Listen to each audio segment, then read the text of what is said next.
آنکھوں سے دیکھے ہیں برفاب موسم بھی جلتے ہوئے، موٹی موٹی کتابوں میں کچھ اور تھا کس طرح مانتے. واہ واہ. رفتہ رفتہ یوں ہی ہم بھی خوابوں میں تحلیل ہو جائیں گے، اس کی آنکھوں میں گرچہ یہ تحریر تھا. واہ واہ واہ واہ واہ واہ. برف راتوں میں تو زرد خواہش برہنہ ٹھٹھرتی رہی، دھوپ موسم میں اترے گی کوئی ردا، کس طرح مانتے. واہ واہ واہ. لگتا ہے کہ ہم غضنفر فقط انتہاؤں پہ ہی سانس لیتے رہے، تھوڑا نیچے بھی ہوتی ہے تازہ ہوا. واہ واہ واہ. پھر پڑھیے.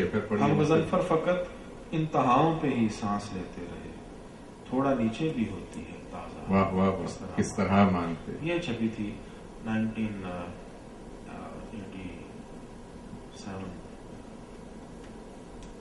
تو پنجاب یونیورسٹی سے جب میں نے داخلہ لیا تھا جی تو یہ اس وقت اب صاحب تعلیم آپ کی مکمل ہوتی ہے تو مجھے ایک ریفرنس یاد ہے تھوڑی سی بات چیت کا کل سے اور صبح تھوڑی سی بات آپ سے ہو رہی تھی کہ پہلا جو آپ کو بڑا دلچسپ واقعہ ہے نوکری کے انٹرویو کا، تو وہ اگر ہم وہ بہت میرے لیے بھی بڑی اہم بات ہے کہ اور یہ بات لفظ کے ساتھ اور شعر کے ساتھ جڑنے کی وجہ سے بھی میرے پاس کوئی تجربہ زیادہ نہیں تھا.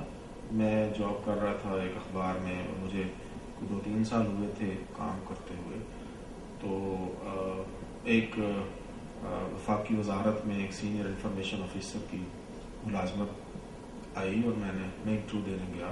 تو انٹرویو لینے والے سیکٹری تھے، سیکٹری کی وزارت آپ کو پتا ہے بہت پڑھے لکھے لوگ ہوتے ہیں. میں نے جب گیا میں انٹرویو کے لیے تو بڑے بڑے سینئر لوگ انٹرویو دینے آئے ہوئے تھے، 18 گریڈ کی پوسٹ تھی. تو مجھے میرا سی وی اس کے سامنے آیا تو مجھے دیکھے بغیر اس نے کہا کہ دیکھیے ہم نے تو 7 سال کا تجربہ مانگا تھا، آپ کا 3 سال کا تجربہ ہے، تو آپ کیسے آ گئے انٹرویو میں. تو میں نے کہا کہ اب جو میں نے فکرہ کہا اس کی اہمیت کو مجھے بعد میں پتا چلا، بس اللہ تعالیٰ وہ ڈالتا ہے ذہن میں کہ سر چھوٹا تجربہ، تھوڑا تجربہ لیکن کامیاب تجربہ زیادہ اور ناکام تجربے سے بہتر ہو.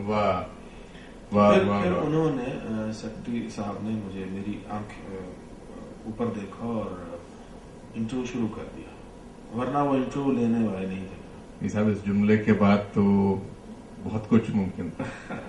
تو انہوں نے میرا انٹرویو شروع کیا اور پھر میرے لیے تو ایک میدان تھا. بالکل بالکل. پھر بات ہوتی رہی انگریزی لٹریچر کی اور شاعری کی اور پی آر کی اور اس جاب سے متعلقہ. تو اینڈ پہ انہوں نے مجھ سے غزل سنی میری. کیا خوب یہ اس انٹرویو کا پروسیس جو ہے سفر. اور پھر مجھے انہوں نے باہر اٹھا دیا اور جب باقی لوگوں کا انٹرویو کر چکے تو پھر انہوں نے مجھے بلایا اور کہا کہ ہم نے آپ کو سلیکٹ کر لیا. سب لیکن یہ غزل اگر پہنچ جائے ہم جہاں آپ کی آواز پہنچ رہی ہے کہ یہ کیا متبرک غزل تھی کہ تیر ہو گئی. جی ہاں، یہ ان دنوں کی باتیں، یہ شاعری کے آغاز کی باتیں ساری جو میں آپ کی خدمت میں عرض کرتا ہوں. ایک بڑی اہمیت اس غزل کی رہی زندگی میں کیونکہ پہلا انٹرویو. جی تو اس کو غزل تو اس کے ذہن میں غزل کوئی اور تھی، یعنی ڈفرنٹ ایک کانسیپٹ تھا غزل کا، لیکن یہ جو اس نے مجھ سے سنی وہ ایک ڈفرنٹ چیز تھی. وہ تھی کہ سفیدی سے ڈھکی قبروں کی راہداری میں رہتے ہیں. واہ. سفیدی سے ڈھکی قبروں کی راہداری میں رہتے ہیں، ہم اگلی عمر میں بھی اب ریاکاری میں. واہ واہ واہ. ہم اگلی عمر میں بھی اب ریاکاری میں رہتے ہیں، جہاں رستہ نہیں ملتا کوئی باہر نکلنے کا. واہ. جہاں رستہ نہیں ملتا کوئی باہر نکلنے کا، ہم ایسی خواہشوں کی 4 دیواری میں رہتے ہیں. کیا اچھی بات ہے. ہم ایسی خواہشوں کی 4 دیواری میں رہتے ہیں، ضرورت ہی نہیں اس کو اچانک وار کرنے کی. واہ. ضرورت ہی نہیں اس کو اچانک وار کرنے کی کہ ہم ہر موڑ پر لٹ، بس ایسے میں ہی مل جاتی ہیں کچھ نیکیاں ہم کو. واہ. بس ایسے میں ہی مل جاتی ہیں کچھ نیکیاں ہم کو، وگرنہ ہم گناہوں کی خریداری میں. واہ واہ واہ واہ واہ. پھسلتی جا رہی ہیں اس لیے بھی ہاتھ سے عمریں کہ ہم اب وقت کی بھی چور بازار. واہ واہ واہ واہ. غضنفر اس سے بیعت لیں وفا کی اپنے ہاتھوں پر، یہاں سب لوگ اپنی اپنی سرداری. واہ واہ واہ واہ. یہ مظفر بھائی یہ غزل آپ نے سنائی جس میں کچھ فرشتوں کا ذکر تھا صاحب.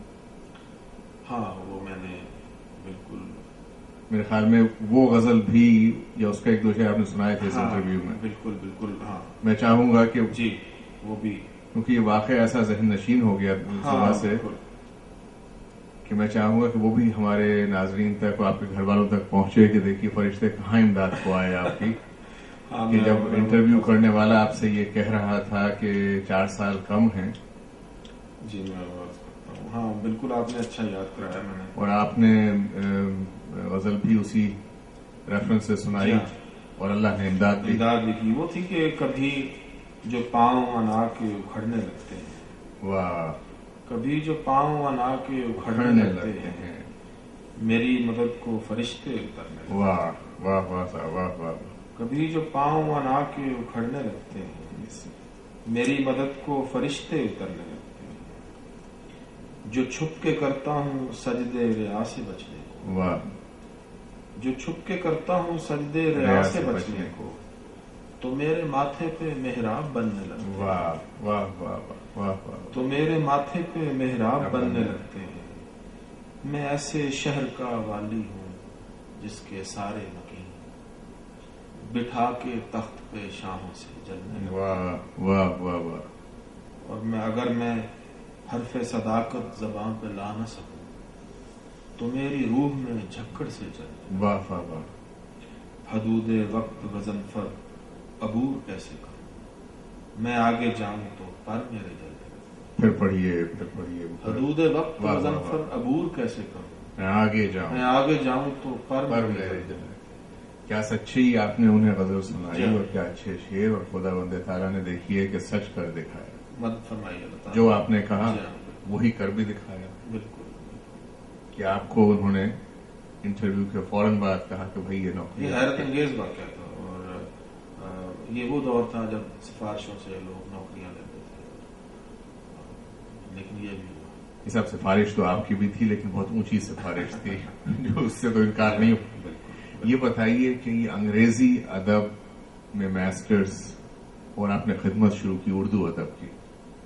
اس کی 2 وجوہات تھیں. ایک تو گھر کا ماحول اردو، جی اور پہلے سے اردو میرے اندر تھی اور اردو میں کہنا جو تھا شروع ہو چکا تھا. ایک سسٹم بن چکا تھا، ایک شعری نظام جو ہے میرے اندر ڈیولپ ہو چکا تھا. ایک تو وہ وجہ تھی، اور سہولت اور آسانی اپنی زبان تھی. دوسرا یہ تھا کہ انگریزی ادبیات نے میرے اس شعری جو تحریکات تھیں اور شعری مزاج تھے، حوالے تھے، میرے ویژن کو براڈ کیا. اور میں نے اس کو اپلائی کیا اردو لٹریچر. اور میں نے اس ویژن سے استفادہ کیا، انگریزی لٹریچر سے استفادہ کر کے اپنے آپ کو پالش کرنے کی کوشش کی. انگریزی ادب میں پسندیدہ کوئی شاعر آپ کا؟ ملٹن. کیا بات ہے سر. ملٹن نے مجھے بہت اس وقت بھی ہانٹ کرتا تھا، اسٹل ہانٹ کرتا تھا. شیکسپیئر کے بارے میں کیا؟ شیکسپیئر بھی مجھے اچھا لگا، لیکن اس کے ڈرامے زیادہ اچھے مجھے لگتے. بالکل اس کے زیادہ اچھا شعر بھی ہیں. جی ہاں بالکل. اس کی تو بہت ساری جہات ہیں اس شخصیت کی. وہ تو لیجنڈ ہے، بالکل اپنے دور کا لیجنڈ ہے. اور لیکن آپ نے صحیح کہا کہ ملٹن کی ایک بالکل الگ ہی. ہاں ملٹن نے مجھے سم ہاؤ اس نے اس طرح میرے اوپر وہ حاوی تھا کہ میں اس سے نکل نہیں سکا. اب بات کیونکہ اساتذہ سے شروع ہو گئی تو اردو ادب کے اساتذہ کی طرف آئیے. اردو میں تو دیکھیں غالب تو ہر صدی کا بڑا شاعر ہے. صاحب غالب ہیں تو غالب سے جان نہیں چھڑائی جا سکتی کسی طور پر. وہ طبیعت بھی نہیں چاہتی کہ طبیعت بھی نہیں چاہتی. اور آپ غالب کو جب بھی پڑھیں گے، جس طرح پڑھیں گے، جو شعر پڑھیں گے، جتنی دفعہ پڑھیں گے، آپ کو نئے پہلو، مانوی جہان، نئے پہلو، نئے طلسمات وہ آپ کو سیر کرائے گا. تو یہ ایک بڑے شاعر کی پہچان ہوتی ہے. تو چونکہ بڑا شاعر جو ہوتا ہے وہ وقت کو ٹائم کو ٹرانسینڈ کر دیتا ہے, وہ محیط ہوتا ہے زمانوں پر. تو میں یہ سمجھتا ہوں کہ غالب اور غالب کے بعد اگر ہم کسی کی بات کرتے ہیں وہ اقبال ہے. اقبال جو ہے وہ کیا کہتے ہیں, میں تو جن کہوں گا اس کو, کہ ایسا جینیس تھا جو صدیوں میں آتے ہیں. بالکل. اور ابھی تک میں بلا شک و شبہ اس کے اثرات جو ہیں وہ اس سلسلے میں دو رائے ہو ہی نہیں سکتی. اقبال کے بعد جو میں جس سے زیادہ میں نے جس سے متاثر ہوں, فیض صاحب نے شاعری کی, لیکن فیض صاحب کا وہ حوالہ جو جس سے انہوں نے لفظوں کو نئے معنی دیے, عام لفظوں کو انہوں نے نئے لباس پہنائے, نئے پہناوے دیے, اور اس کو اپنے آدرش کے لیے, اپنے نظریے کے لیے, اپنی کمٹمنٹ کے لیے یوز کیا. وہ مجھے اچھا لگا ان کی شخصیت کا. اور میں یہ سمجھتا ہوں کہ ایک لکھنے والے بڑا اہم پہلو ہے ان کی ذات کا, ایک لکھنے والے کو ایسا ہی ہونا چاہیے. بالکل. وہ اس کا شعر ہے نا ان کا کہ ہماری جان پہ, محسن بھوپالی کا, ہماری جان پہ دوہرا عذاب ہے محسن, واہ, کہ دیکھنا ہی نہیں ہم کو سوچنا بھی ہے. تو یہ جو دوہرا عذاب ہے یہ ہم لوگ پالتے تو ہیں لیکن اس کا حق ادا نہیں کرتے. بالکل. تو میں یہ سمجھتا ہوں کہ فیض صاحب نے حق ادا کیا, اور انہوں نے سماج کی طرف سے فرض کفایہ ادا کیا. اور وہ جو روایت ہے وہ مجھے, چونکہ پروگریسو رائٹرز تھے, وہ مجھے کرتی ہے, انسپائر میں ہوا اور میری شاعری بالکل اثر رہا. اور آگے چل کے جب ہم بات کرتے ہیں تو اردو غزل میں جو ٹرینڈ آیا جدید شاعری کا, وہ شکیب سے آیا. کیا اچھا, شکیب جلالی, بالکل. روشنی ہے روشنی اس کی کتاب کا نام, مختصر سا مجموعہ اس کا, لیکن اس نے جو غزل میں نیا ٹرینڈ دے دیا تھا وہ ایک نسل کو اس نے متاثر کیا ہے آگے, اور وہ آگے پھر وہی چلتی ہے روایت. تو اس کے ساتھ پھر روایت کے ساتھ جڑی ہوئی. جی. ایسا نہیں ہے کہ جدید شاعری جو ہے وہ جدید شاعری, جدید حوالے, جدید موضوعات, لیکن روایت کے ساتھ جڑی ہوئی. یہ تھی وہ پہچان کہ آپ روایت سے جڑ کے اگر آپ نئی چیزیں کہیں گے تو وہ زیادہ افیکٹو, بالکل, اس کی اثر پذیری زیادہ. تو میری شاعری ان دونوں یوں کہہ لیں کہ چلتی چلتی جو دونوں موڑ آتے ہیں وہاں سے یہ مڑتی ہے. فیض صاحب کا کوئی بہت پسندیدہ شعر جو کہ فیض صاحب کو تو بہت نظمیں ہیں کہ ایسا بھی ایک سے ایک مارک کھلا رہا ہے, اور آپ نے ان کی وہ نظم سنی ہوگی, وہ اب کا واجب ربی کا ذوالجلال والاکرام. بالکل. ہم دیکھیں گے, لازم ہے کہ ہم بھی دیکھیں گے, کیا وہ دن کے جس کا وعدہ ہے, غزل پر لکھا ہے, ہم دیکھیں گے. وہ پوری نظم جو ہے میں سمجھتا ہوں کہ ایک عہد کا منشور ہے. بالکل بالکل. اور کیا اچھا اقبال بانو نے اسے کیا اچھا ڈلیور کیا انہوں نے, اور اب بھی نئے فنکار اسی ایک ترانہ بن گیا. بالکل. مظلوم کا, بالکل, ظلم کے خلاف لڑنے کے لیے ترانہ بن گیا, اور ایسے آزادی کا, مساوات کا, اور امن کے سورج کو طلوع ہونے کے لیے جو لوگ جد و جہد کر رہے ہیں, بالکل, ان کا ایک ترانہ ہے. فیض صاحب کے حوالے سے ایک چھوٹی سی میری چیز, ابھی بڑی اہم چھوٹی چیز تو نہیں کہوں گا کیونکہ وہ چھوٹا وہ بڑی بات ہو جاتی ہے. اور مجھے افتخار عارف صاحب نے ایک سی ڈی عنایت فرمائی, اور اسے میں 2-3 دفعہ سن چکا ہوں ابھی تک. فیض صاحب پہ ایک پیپر ہے ان کا جو انہوں نے خود پڑھا ہے اس میں, اور کیا اچھی باتیں ہیں. موقع میرے خیال میں تو آپ نے سنی ہوگی, اور اگر نہیں سنی تو میں اس کی کاپی آپ کو ضرور دوں گا. بڑا انہوں نے کرم کیا. افتخار صاحب کا تو چونکہ بڑا وقت گزرا ان کے ساتھ. بالکل بالکل. وہ انہوں نے جو 10-12 برس گزرے اس میں جو ان کے ساتھ ان کے خطوط ہیں, اور جو ان کی صحبتیں اس ریفرنسز کے ساتھ, اور جو جیل سے خطوط آتے رہے اور جاتے رہے, وہ سب بڑا اچھا لگا, بڑا ریفریشنگ سا تھا. اور ہم نے وہ پہلو فیض صاحب کی زندگی کے جانے جو کہ ان کی کتابوں میں یا کسی اور کے مضامین میں نہیں ملے شاید، بڑی محنت کی ہے. اس دفعہ جو ٹورانٹو میں فیض امن میلہ ہوا، جی جی، اس میں میری شرکت تھی، اور کلیدی جو مقالہ تھا وہ میرا ہی تھا. اور آپ کے ہاں آنے سے پہلے میں وہیں آیا. بالکل اشفاق بھائی، اشفاق حسین بالکل صاحب وہاں تھے. تو اچھا لگا، لوگ ان کو یاد کر رہے ہیں. نہیں صاحب، بڑا فیصلہ آپ پہ تو بہت کام ہو رہا ہے، اور جیسے جیسے آپ کی تو کتاب کا نام بھی ایک روشن دان ہے، تو جیسے جیسے یہ روشن دان جو ہیں ان سے روشنی آتی جا رہی ہے اذہان میں، اسی طرح سے فیض صاحب کی جو شخصیت ہے وہ اجاگر ہوتی جا رہی ہے. بڑا کام ہو رہا ہے اس پہ، بڑی خوشی ہے اس بات کی کہ جو ایک ڈیو کریڈٹ بالکل ہونا چاہیے، بلکہ فیض سینٹر بننا چاہیے. اشفاق نے فیض پہ بہت کام کیا. جی ہاں، بالکل بالکل. اور میں سمجھتا ہوں کہ فیض پہ میرا خیال ہے جتنا کام اشفاق حسین نے کیا ہے کہیں بھی نہیں ہوا. صحیح. اور ان کا ارادہ بھی ہے کہ یہاں پہ ایک فیض سینٹر قائم کیا جائے، فیض اکیڈمی، جس میں خدا کرے کہ بات آپ کی بالکل صحیح ہو اور ہم یہ بہت جلد دیکھیں. اب ہم آتے ہیں آپ کی کتابوں کی طرف. جی. محبت خواب ہے. جی. اس کتاب کے حوالے سے مجھے نام بہت پسند آیا. یہ نام آپ نے کیسے، یہ کسی غزل یا نظم کے حوالے سے ہے یا؟ جی عدیل صاحب، یہ میری ایک نظم ہے، میں نے اسی سے یہ لیا، اور اس کا نام محبت خواب ہے.